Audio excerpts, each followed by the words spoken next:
Hi everyone, it's Rachel, and we are finally back with another Movie Monday.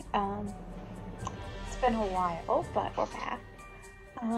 So yesterday I went to the theater and I saw Conjuring 3, The Devil Made Me Do It, and I just wanted to sit here and talk about that experience for a little bit. I'm gonna try not to give too many spoilers away because it is a new movie.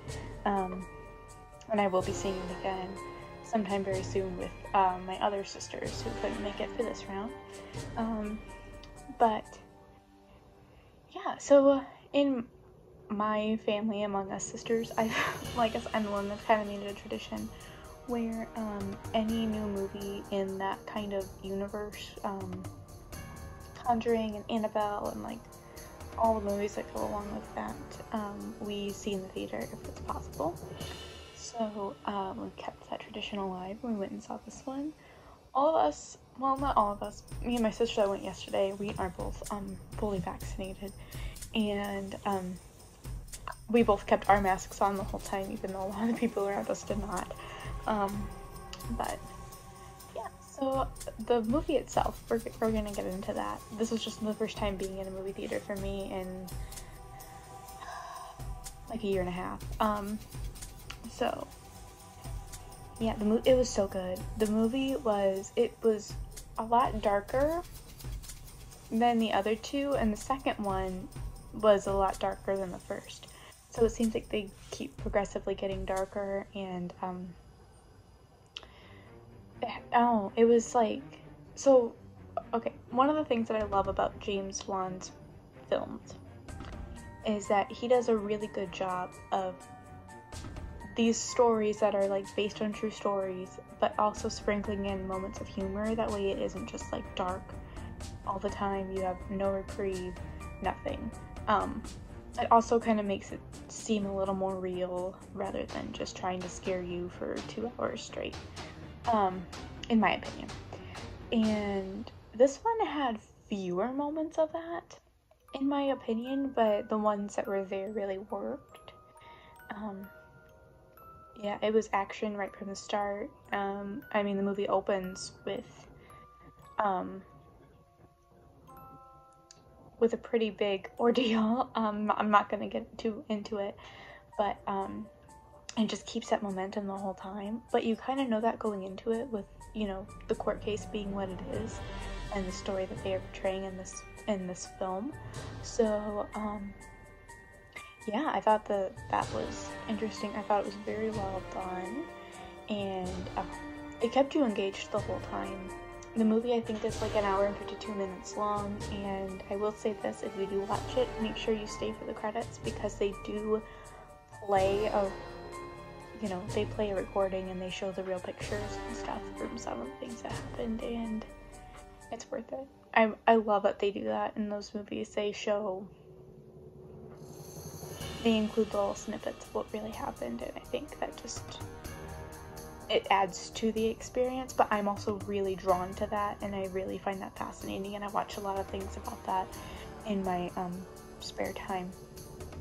But it was very well done. The movie itself, it was dim, a lot of it, but it wasn't too dim. I have a really hard time seeing like things, especially on screen, if it's real dim.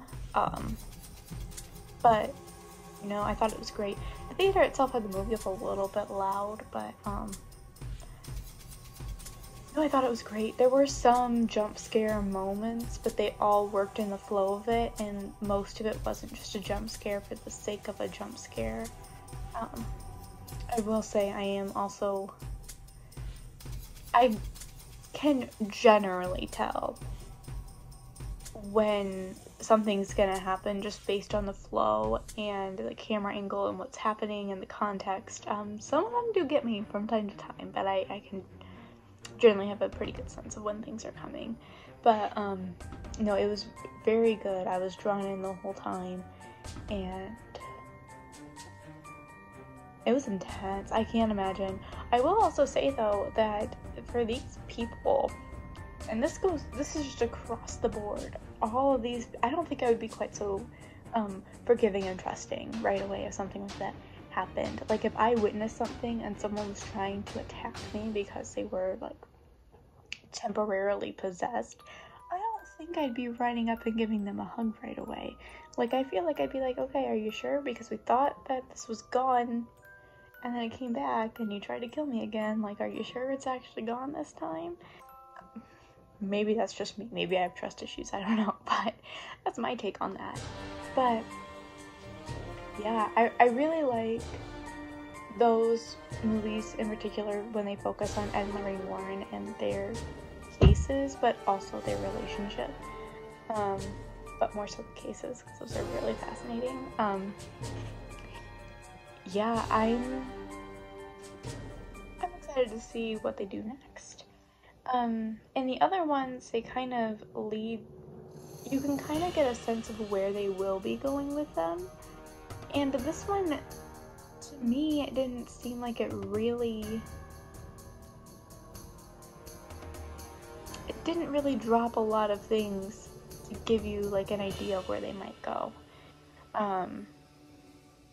Which is interesting. So it'll kind of be a surprise. But I guess the Annabelle movies are better about leaving the Easter eggs. I don't know. It'll be interesting to see. Anyway, those are just my few takes on this without giving away spoilers. It was very creepy. It was intense, but I think it's worth a watch if you like the Conjuring universe and you're into that kind of thing. It's very good. I don't think that I can pick a least favorite out of the universe because I love them all. I'm a big fan, obviously. Yeah, that's just all. So let me know if you saw the movie, if you liked it, or if you didn't like it. Let me know down in the comments down below. I also have some links down in the description if you want to go check those out as well. And thank you so much for watching this brief overview of me just rambling about how I felt about the movie and what I like about James Wan's movies in general. Yeah, thanks so much for watching. See you in another video. Bye.